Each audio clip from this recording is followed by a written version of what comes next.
All right. Let's do one of the trippiest things. One of the weirdest things I've ever seen in math. And it doesn't make any sense to me. But it's called Gabriel's Horn. If it's got a name, it must be a pretty cool trick. I'm a math teacher, so maybe cool doesn't really mean it to you. But if you've got to Calc 2, you're kind of a nerd too. So, all right. So we're going to deal with this question here. Straight, it's an example from your book. Every single textbook has this. If you have a calculus textbook and they don't have this in there, something is horribly wrong. Burn that book. Actually, don't burn books. That's bad. Just don't read it. You don't need to burn it. But all right. So solids of revolution. Oh, solids of revolution. Did we already finish that? Yeah, it's coming back. So we're going to let R be the region bounded by the graph of y is equal to 1 over x and the x-axis for x greater than or equal to 1. And we want to know what is the volume of the solid generated when R is revolved about the x-axis. Okay, now let's take a look at the picture. Saying we want to take this little horn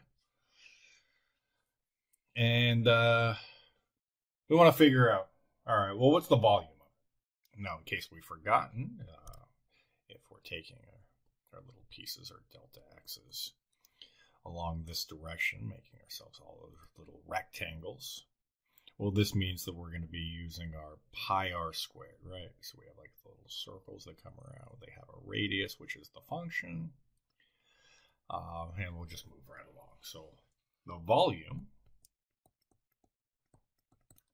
is clearly going to be equal, so from 1 to infinity of pi r squared. But our r squared, our f of x, what is that? That's 1 over x. So we can yank this out, say from 1 to infinity, and we have 1 over x, and then we're going to square it. So it's just 1 over x squared. But we've seen this problem in the past one. We know that this is going to work out. So let's run it through and see what we get. So it's pi times the limit, we'll call it b, goes to infinity, integral from 1 to b of x to the negative second power dx. Just going to run through it. So we get negative 1 over x evaluated from 1 to b. So we get pi times, the limit is b tends towards infinity of negative 1 over b, that's 0, minus negative 1 over 1. So 0. Negative 1 times negative 1 is positive 1, so we get pi times 1, which is equal to pi. All right, so the volume of this, of the horn,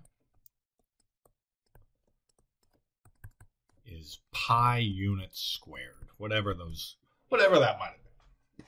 All right, cool. You're like, thanks. That's not very interesting. Yeah, it's not. So we do know that this horn has a volume. Now, let's go back and see what the next question is. What is the surface area?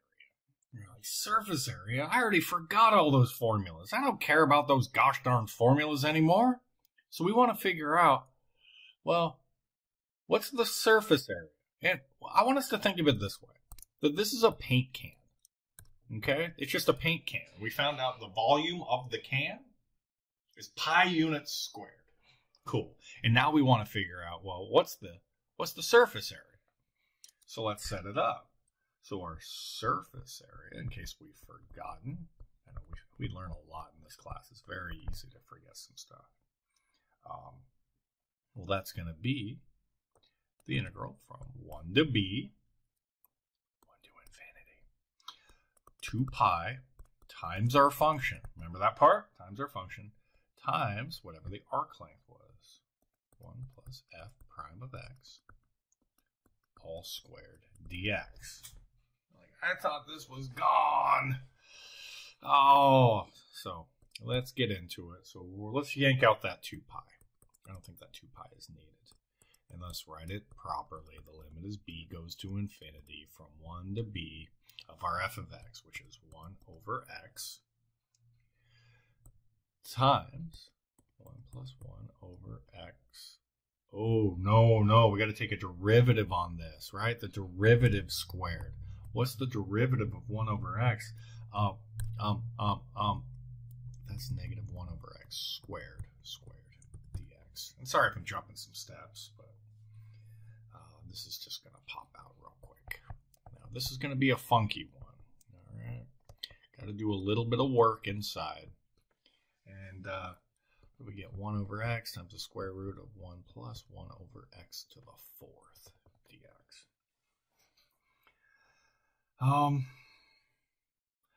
Let's factor out an x to the 4th inside of here. And if you're not catching all these steps, boo, boo. No, it's all right. It's all right. This is a lot. If we take out an x squared, so let's say we're going to factor out, or an x to the 4th, we get 1 over x. We're going to factor out a 1 over x to the 4th out of this piece. That means we're going to get an x to the 4th plus 1 dx. Well, this is convenient. Square root of 1 over x to the 4th, that's just 1 over x squared. We can put it with the other piece, and we say, okay, here we are. This is 2 pi times the limit as b tends towards infinity of 1 over b, and then we get 1 over x cubed times x to the 4th plus 1 dx. Oh my goodness. Wait a second.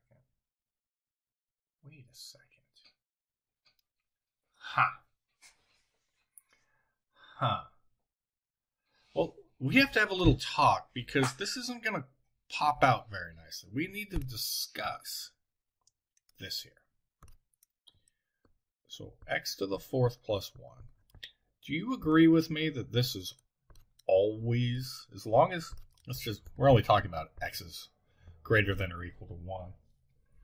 Do you agree with me that this has to be greater than x squared?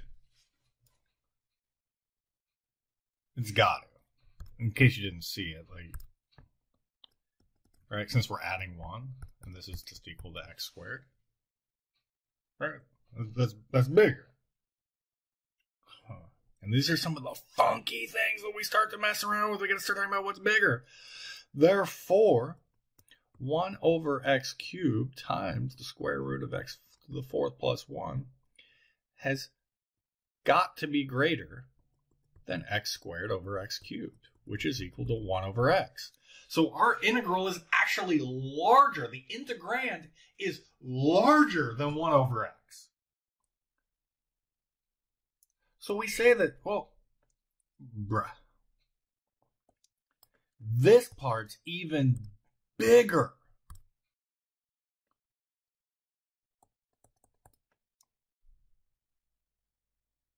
Then 2 pi times the limit as b goes to infinity of 1 over b to the 1 over x dx. And we learned from the last one, our p is equal to 1. Therefore, that diverges. We actually diverged. We went to infinity. So the surface area doesn't exist. The surface area is infinite. Are you catching the paradox here? And our surface area is infinite. All right, going back to this, I told you this little thought. I stole this from Professor Buchwald. I loved hearing this. So we have let's again pretend this is a can of paint. So the volume, the paint that's inside of the can is pi units, volume squared. Get the frick up out of here. I almost actually dropped an F-bomb there. I was pretty mad at myself. Units cubed, and I said it multiple times. Good golly. So the volume, the amount of paint in there, all right, is pi cubic units. But the surface area of the can is so big that the paint inside couldn't paint the can. The outside of it. Could you imagine that, buying a can of paint at the store? And there isn't enough paint inside the can to paint the outside of the can. Gabriel's horn, y'all. It's kind of a paradox. This must be one of those times when you're like, well, what's the point of math? All this stuff is nonsense anyway. No, it's just something strange that occurs. Huh. There it is, Gabriel's horn. Now, I'm not doing the last one, the volume of solid. Whatever, don't feel like doing it. So this one wouldn't end up working out. Freaking interesting, huh? The volume of the horn is pi cubic units, but the surface area of the horn it's freaking infinite. Sorry, I'm a math nerd. I think that's absolutely fascinating. But, yeah, let's just call it there. And we'll go through and we'll deal with vertical asymptotes next.